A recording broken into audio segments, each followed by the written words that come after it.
hadiya lahu wa la hadanallah. Asyhadu an la ilaha illallah wahdahu la syarikalah wa asyhadu anna Muhammadan abduhu wa rasuluhu la nabiyya ba'dah. Bapak-bapak dan ibu-ibu sekalian, terima kasih atas kesempatannya untuk mengundang saya bergabung di sini.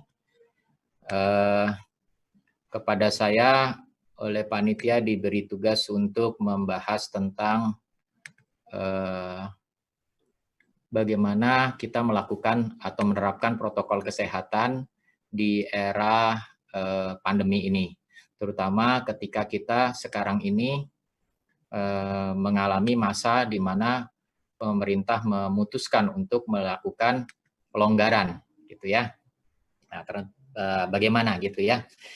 Baik, jadi saya ingin bercerita dulu tentang wabah ini. Mungkin sebagian kita sudah sering membaca, tapi saya hanya mereview sedikit.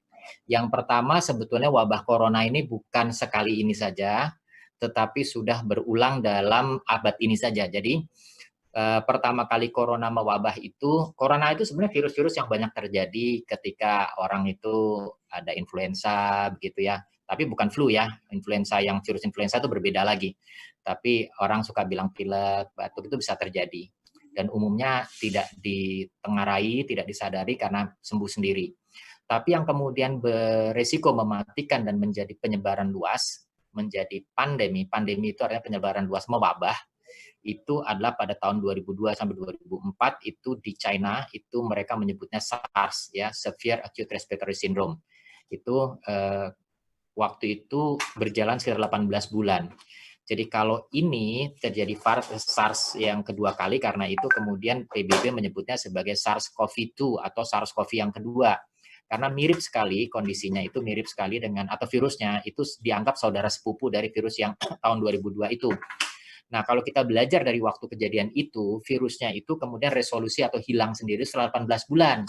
Nah, kita kan kemarin ribut itu mulai dari Januari kan, sebetulnya mulai kasusnya adalah Desember, tapi kemudian menjadi mewabah itu bulan Januari. Lah kalau 18 bulan ya ditunggu aja, nanti juga ketika kejadian yang di Hong Kong pada waktu itu juga 18 bulan dia hilang sendiri.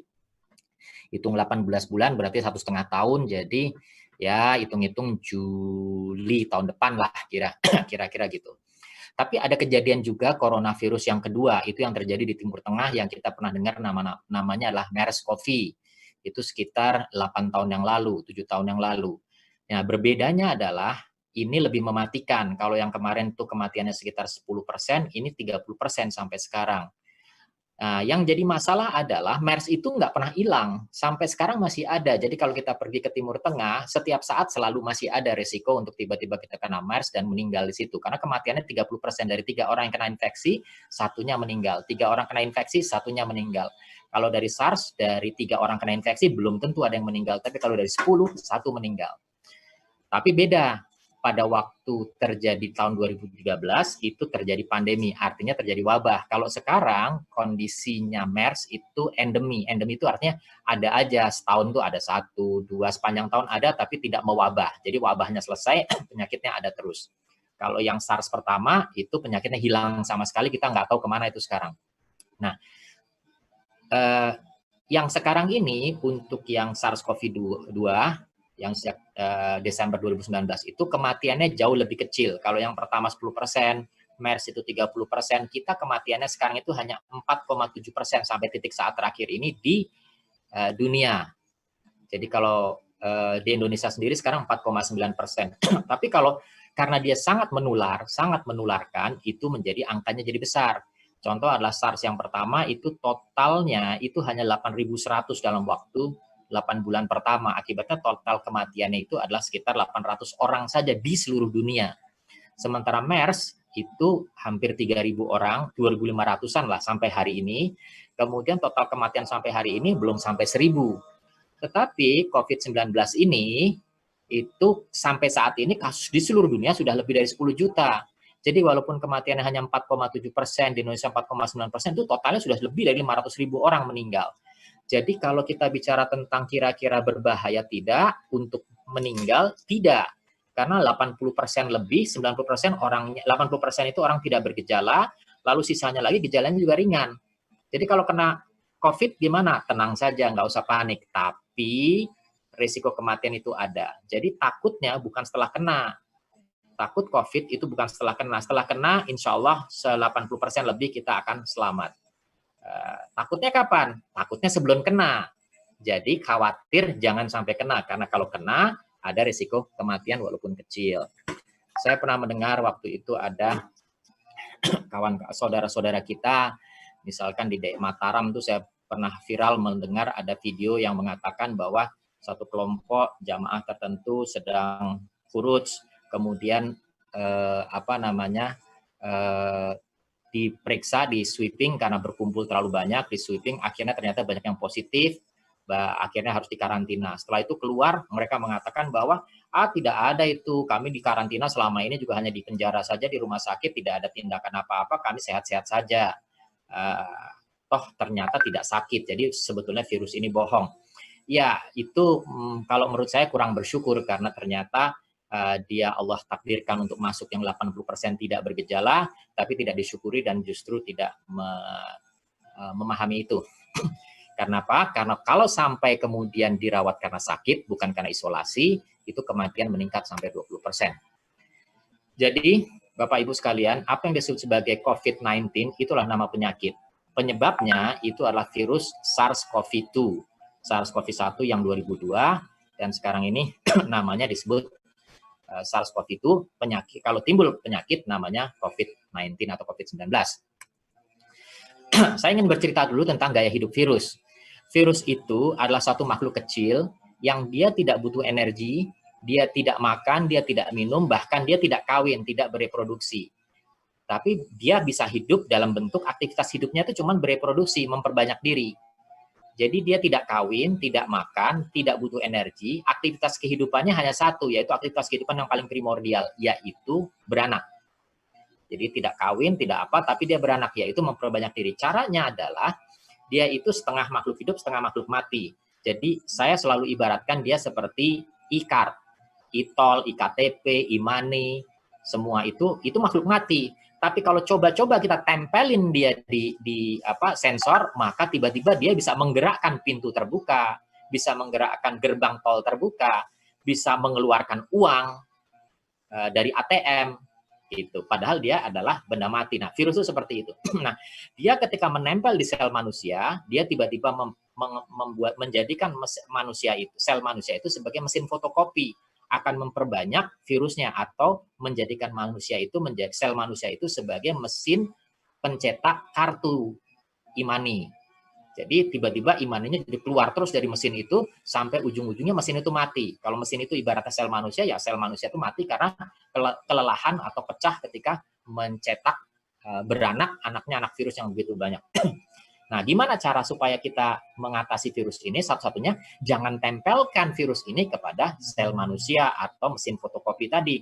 Jangan tempelkan e-money atau e-card tadi ke mesin kopi virus. Kira-kira gitu. Dengan demikian nanti lama-lama kartu itu akan tidak bekerja lagi. Itu kira-kira pengibaratannya. Makanya orang suka distancing.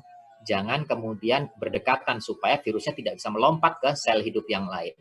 Kalau selnya mati bagaimana? Misalkan manusianya sudah keburu meninggal gimana? Itu sama seperti ibarat kita menempelkan e-card tadi ke mesin fotokopi yang rusak. Ya nggak bisa bekerja juga. Artinya sebetulnya virus itu akan segera mati kalau manusianya sudah meninggal. Walaupun butuh berapa hari. Nah, sekarang kita bicara tentang risiko beratnya penyakit. Saya sampaikan tadi 80% kasus itu ringan, bahkan tidak bergejala, hanya sekitar 14% yang perlu dirawat. Tetapi ada mereka yang kemudian berisiko untuk meninggal. Siapa yang berisiko meninggal? Itu kalau di luar negeri lebih dari 60 tahun. Itu ternyata jauh lebih besar kematiannya. Tapi di Indonesia jangan hati-hati, jangan lengah. Kenapa? 46 tahun ke atas itu berisiko untuk meninggal. Jadi mereka-mereka yang sudah 46 tahun ke atas, silahkan berhati-hati jangan sampai kena COVID-19. Kalau di bawah itu umumnya gejalanya ringan. Terus laki-laki lebih berisiko untuk meninggal. Ada penyakit lain, kalau dokter menyebutnya komorbid, itu penyakit lain, yaitu penyakit ginjal, penyakit jantung, penyakit paru, hipertensi, punya autoimun seperti lupus. Kalau yang barangkali punya seperti itu, berisiko untuk meninggal lebih tinggi daripada yang tidak. Nah, nanti kita bicara tentang PSBB pelonggaran. Bagaimana ini? Ya, idealnya mereka-mereka yang punya sakit ginjal, sakit jantung, hipertensi, darah tinggi, dan di atas 46 tahun, masuk kandang, diisolasi. Terus siapa yang bekerja? Siapa yang cari nafkah? Ya, yang di bawah 45 tahun. Idealnya begitu. Tapi apakah itu bisa mampu laksana? Allahu a'lam bishawab. Tentu kita harus bicarakan lebih panjang lagi. Nah, sekarang banyak orang berbicara tentang herd immunity atau imunitas massal. Jadi, saya hanya ingin sampaikan bahwa sama seperti di gambar ini, kalau ada satu orang sakit, maka dia akan menularkan kepada orang yang masih biru di sekitarnya. Akibatnya yang biru menjadi merah.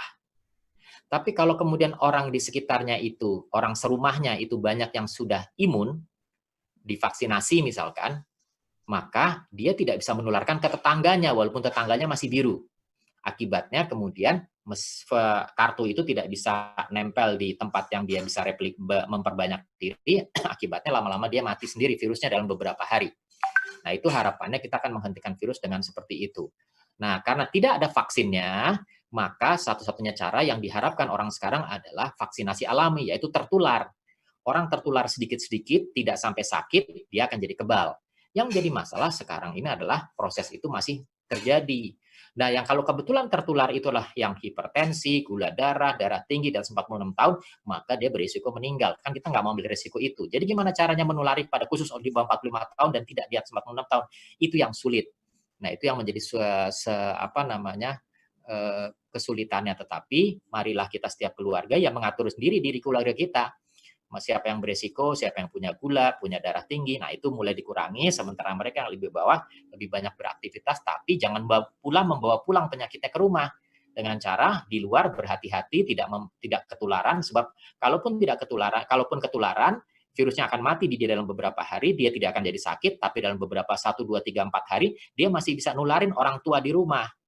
Nah, itu yang diharapkan tidak terjadi. Karena itu bagi mereka yang pergi-pergi keluar, ya silahkan kalau pulang, selama pandemi ini jangan berinteraksi dengan anggota keluarga yang usianya lanjut, punya diabetes, darah tinggi, dan seterusnya.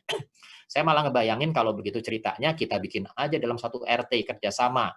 Semua orang tua dikumpulin dalam satu rumah, sementara orang muda berada di tempat yang lain yang bekerja mencari nafkah sama-sama dalam satu RT misalkan. Tentu itu tidak mudah di Indonesia, tapi kelihatannya sih ide wild idea-nya seperti itu.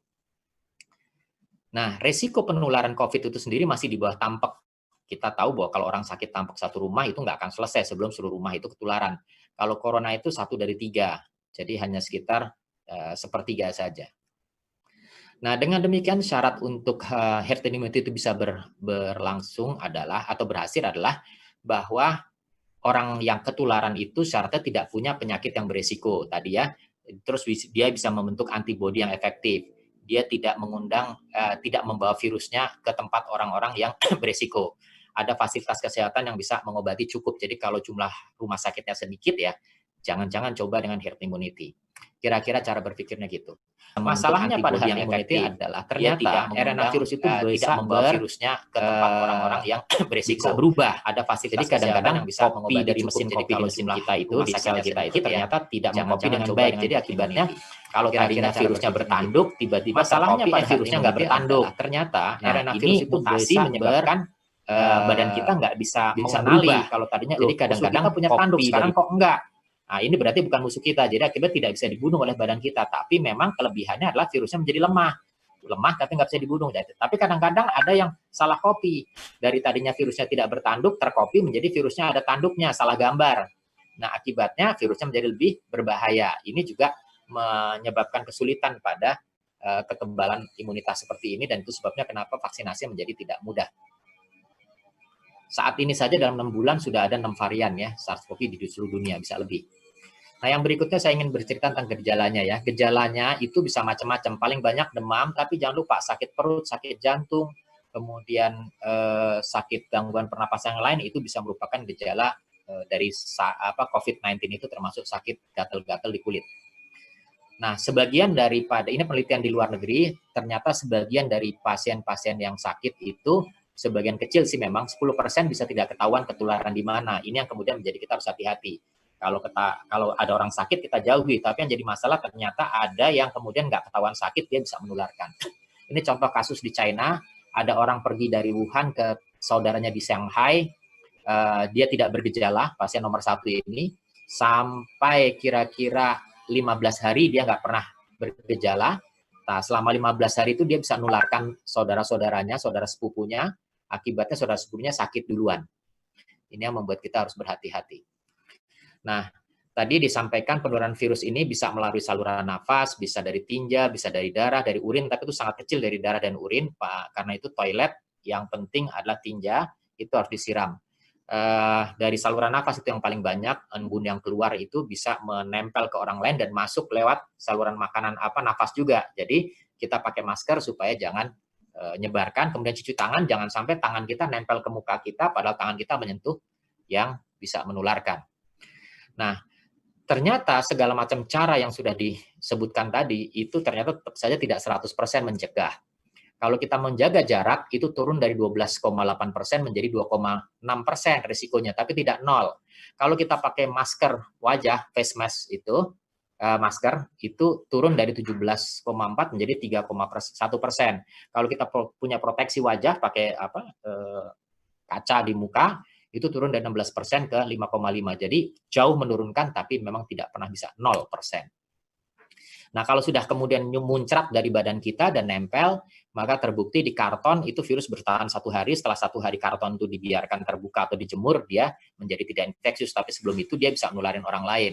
Di kayu bisa 4 hari, di sarung tangan bisa 8 jam, di stainless steel bisa sekitar 4 hari, aluminium sekitar 8 jam. Ini yang membuat kita harus menjaga tempat itu tidak tersentuh dulu, baru kemudian kita boleh sentuh. Jadi dengan demikian prinsip umum dalam pencegahan itulah jangan menularkan. Jadi kalau pulang dari area yang dekat orang sakit, rumah sakit, segala macam nengok, atau pulang dari daerah lain yang berisiko, misalkan kebetulan kita tinggal di daerah yang tidak berisiko, saya kalau tidak salah Nusa Tenggara Timur, Irian, Papua Timur, itu adalah daerah-daerah yang masih kosong, yang atau tidak banyak. Nah itu kalau pulang dari Jakarta, tolong miliki kepedulian sosial, jangan keluar rumah sampai masa virusnya selesai, yaitu sekitar 2 minggu atau maksimal 24 hari. Kalau batuk atau pilek, tolong tutup dengan tisu yang tebal dan langsung dibuang. Nah, buat orang Islam, kita ingat bahwa kita baru lepas dari Ramadan, takwa itu kan dari kata taku. Ya, kita takut tidak disayang Allah dan segala macam. Dengan demikian kita selalu berhati-hati dalam berbuat dan beribadah.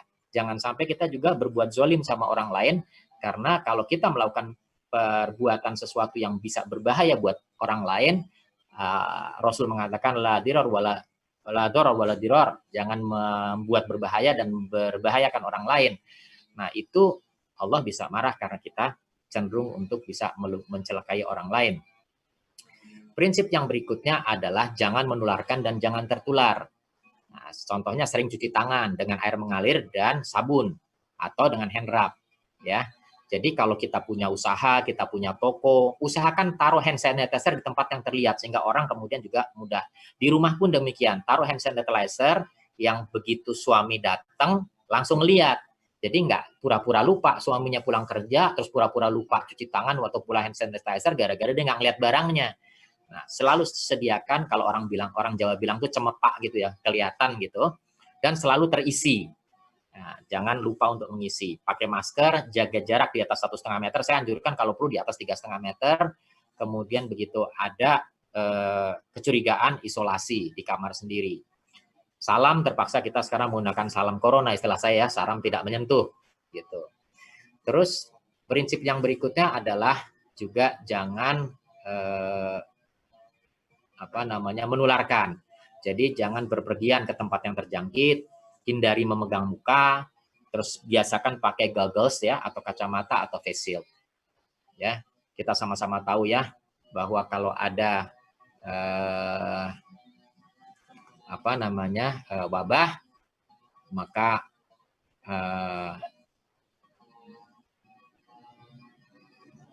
Rasul mengingatkan kita untuk tidak masuk tempat itu, ya. Fala tadkhulu alaihi. Jadi jangan masuk ke tempat itu. Wa idza waqa'a baradi wa antum biha fala tafaru minhu. Jadi bahkan sampai kalau kita sudah terlanjur di dalamnya, walaupun kita masih sehat-sehat, jangan lari, harus berani untuk bertahan di dalam, karena kalau lari jangan-jangan kita OTG, kita nularin orang di luar. Itu bahkan tanggung jawab orang Muslim dalam wabah ini sampai di situ. Bagi yang punya usaha juga silahkan bikin edukasi, bikin poster, bikin tulisan yang mengajarkan orang untuk menjaga jarak, kalau perlu bikin TV media di tempat kantornya untuk menjaga. Nah, ini cara cuci tangan. Cara cuci tangan itu selain kita meratakan seluruh tangan, jangan lupa sebagaimana kita wudhu adalah di antara jari-jari. Terus kemudian kita nomor 4 ini adalah menggenggam. Itu tujuannya karena di bagian telapak tangan kita ini tidak rata, jadi bisa sering kali ketinggalan, tidak kena cairannya.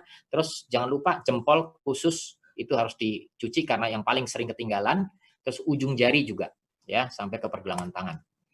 Nah, kalau misalkan ada yang punya toko, customer service-nya dipersilakan untuk pakai masker dan handskun yang diganti tiap 4 jam atau setiap kesentuh. Jadi tangan kita nyentuh masker, artinya masker ganti. Jadi gimana supaya nggak diganti-ganti? Jangan nyentuh masker dengan tangan kita. Kemudian kalau mungkin pasang pelindung atau tirai plastik di antara pedagang, kalau kita pedagang di pasar gitu ya, pedagang itu dengan pembelinya. Usahakan gunakan thermal scale untuk masuk ke tempat area kita berdagang. Kalau suhunya di atas 37,3 dipersilakan untuk pulang dulu. Kemudian sediakan tisu kalau misalkan orang harus menutup mukanya. Kemudian kalau bisa nih pintu-pintu nggak perlu pakai handle. Sekarang banyak pintu yang kalau bisa dilambai, pintu keluar itu buka sendiri. Itu kalau yang di tempat usaha ya. Kalau di rumah mungkin tidak harus. Kemudian bikin penanda jarak supaya kalau orang berdiri tidak berdekatan. Kalau orang masuk ke satu toko di dalamnya penuh, lebih baik nunggu di luar. Ya, nah otomatis pelayanan harus cepat supaya tidak nanti terlalu banyak. Nah kalau customer service atau kita usaha atau kita dagang, saran saya sambil ada tirai, kemudian kita juga nanya, itu Bapak jalan pergi atau beresiko pulang dari rumah sakit atau ada keluarga yang sakit. Kalau ternyata ada, kita curiga, maka jangan menyentuh langsung barang dari mereka. Misalkan sediakan nampan kecil untuk terima uangnya atau apa gitu ya. Juga untuk kalau kita punya delivery kepada orang yang mengantar ke rumah, itu kalau ada kecurigaan lebih baik kita tidak menyentuh secara langsung. Nah, bagaimana kalau kita mencuci? Kalau kita mencuci, jangan lupa mencuci jangan dikibas-kibas. Ya, langsung masukin mesin cuci, gunakan cuci dengan suhu yang tertinggi yang dibolehkan oleh pabriknya.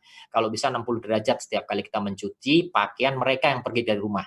Kalau yang di rumah work from home silahkan, nggak usah seperti itu. Tapi begitu ada suami yang pergi, bapak pergi pulang, nah itu kandidat untuk cucinya harus sepanas mungkin. Kalau nggak bisa ya sudah, otomatis dikeringkan ya saja sekering mungkin. Kemudian alat-alat tempat mencuci biasakan dibersihkan dengan desinfektan secara rutin. Dan desinfektan banyak caranya, kita bisa menggunakan bleach atau Baclean itu ya. Itu setengah cangkir dikasih 4 liter, itu setiap kali bisa dipakai untuk ngelap. Tapi ini korosif ya, jadi merusak. Kita bisa gunakan desinfektan merek-merek yang lain yang biasanya punya glutaraldehyde atau chlorhexidinol. Kemudian untuk yang karpet atau apa, itu biasanya digosok dulu di tempat yang bernoda, baru setelah itu mungkin di laundry atau dicuci, kemudian diusahakan pakai air yang panas mungkin. Nah, sekarang kalau kita di tempat bekerja tiba-tiba atau di kamar tiba-tiba kita ketahuan ada yang positif, maka sarannya adalah kosongkan selama mungkin, idealnya 24 jam, baru kemudian dipakai lagi orang masuk ke situ atau bekerja. Setelah 24 jam, masukkan petugas untuk mendesinfektan, untuk membersihkan, baru kemudian dipakai tempat itu lagi, untuk dipakai untuk hidup dan bekerja atau beraktivitas. Nah, untuk bagi mereka yang bekerja di tempat kerja, kita sarankan untuk ukur suhu setiap masuk dan pulang kerja. Ajari setiap orang yang bekerja sama kita itu memakai masker, termasuk di rumah tangga. Orang yang bantu di rumah tangga harus bisa membantu pakai masker, cuci tangan. Kemudian kalau dia pakai hand wrap minimal 20 detik, kalau saya pakai air sabun itu 40 detik paling tidak. Kalau ada yang kemudian sakit, segera tidak masuk kantor. Jadi jangan memaksa untuk masuk kantor ketika dia punya keluhan, termasuk keluhan sakit mah. Kalau ada pulang dari tempat bekerja yang berjangkit, mohon untuk lebih baik untuk isolasi dulu. Ya. Nah, kalau berpergian gimana? Usahakan jangan pakai kendaraan umum. Pakai kendaraan sendiri, motor atau apa. Tapi kalau misalkan harus pakai kendaraan umum, perhatikan pengemudinya. Kalau kelihatannya sakit, udah batalin aja. Jangan pergi ke pasar hewan kalau bisa. Kalau kita punya usaha, kita punya toko, kita punya apa, usahakan kalau keterampilan lebih dari 1 orang. Jadi kalau misalkan ada yang sakit, segera ganti. Supaya jangan kemudian usaha itu menjadi tidak jalan gara-gara banyak yang sakit. Nah, ingin saya sampaikan tadi, sampai sekarang tidak ada bukti bahwa SARS ini menular melalui jenazah. Karena dia menular lewat batuk. Jenazah nggak batuk, jadi nggak akan menular. Tapi batuk pada saat dia sebelum meninggal, itu sempat nempel di badannya, itu bisa 4 hari ada virusnya. Jadi, jangan menyentuh jenazah sebelum 4 hari, kecuali kita pakai alat pelindung diri yang lengkap. Gitu. Jadi, nah itu sebabnya kenapa protokol menjarangkan. Kalau orang meninggal kemudian kita minta untuk tolong jangan banyak yang melayat, itu bukan berarti jenazah yang berbahaya. Yang berbahaya adalah sesama pelayat, jangan-jangan ada yang orang tanpa gejala. Itu yang dikhawatirkan. Jenazahnya sendiri nggak ada masalah, selama tidak disentuh tanpa alat pelindung. Kalau misalkan kita menyentuhnya pakai sarung tangan, boleh. Tapi kalau buat yang mandikan, harus alat pelindung sampai ke muka-muka, karena kan bisa nyiprat cairannya. Itu yang penting. Ya, jadi kalau orang yang memandikan jenazah harus alat pelindungnya lengkap, kemudian lengkap semua ya. Kemudian yang penting harus ada latihan cara melepas, karena seringkali ketularannya bukan dari si jenazahnya. Waktu mandikan, cipratannya ke alat pelindungnya, waktu buka ketularannya dari alat pelindungnya itu yang harus dijaga. Makanya harus ada pelatihan bagi mereka yang mandikan jenazah. Sampai saat ini pemerintah masih menyatakan nggak bisa kecuali mereka yang di pemerintah sudah memang pegawai pemerintah, karena khawatir yang lain masih belum terlatih. Tapi saya sih mengendorse sebetulnya kalau kita bisa bikin seperti PKS bisa bikin untuk kegiatan seperti ini, kita tawarkan pemerintah. Kami punya LSM. Syukur kalau tiap kelurahan ada. Kami punya LSM yang mampu, sehingga dengan demikian tolong kami diberi hak untuk menyelenggarakan sendiri, tentu dengan kualifikasi, standarisasi, apa APD-nya seperti ini, protokolnya seperti ini. Ini cara melepas APD yang membuat tidak tertular. Setiap kita melepas satu tahap, melepas baju, cuci tangan, melepas kacamata, cuci tangan, melepas baju seluruh badan, cuci tangan, melepas boot, cuci tangan. Nah, ini yang kemudian harus dijaga. Tadi ya, ketika melepas face shield, cuci tangan lagi. Dan itu setiap kali ada urut-urutannya. Jangan pernah buka ke depan, bukanya ke belakang. Masker juga, bukanya ke belakang. Ya, ini kira-kira. Ini saya sudah sampaikan, mungkin PKS bisa mempertimbangkan untuk memberikan jasa laksana jenazah, karena sekarang banyak orang yang kemudian bingung, wah ini makamnya di mana, di Jakarta hanya 2 tempat, tuh, kalau tidak salah nggak bisa di tempat yang lain, tapi kalau kita bisa mengembangkan bahwa setiap kelurahan bisa, barangkali makam bisa nggak usah jauh-jauh, yang penting protokolnya betul. Nah, sekarang pencegahan pribadi bagaimana? Disarankan tetap melakukan imunisasi, karena dengan imunisasi kita nggak kena penyakit yang lain, akibatnya badan kita lemah, jadi mudah ketularan. Kemudian suplemen vitamin A, beta karotin, zinc, besi, magnesium itu bisa ditambahkan, silakan, kemungkinan akan membantu. Nah, untuk masuk sekolah, saran kita adalah tetap dijaga agar protokolnya terjaga. Makin banyak siswa kumpul, makin beresiko. Jadi gimana caranya siswa nggak usah kumpul, entah digilir atau terpaksa belajar online. Saya pikir itu yang bisa saya sampaikan. Mohon maaf kalau kira-kira kurang bisa ditangkap. Bila taufiq wal hidayah. Assalamualaikum warahmatullahi wabarakatuh.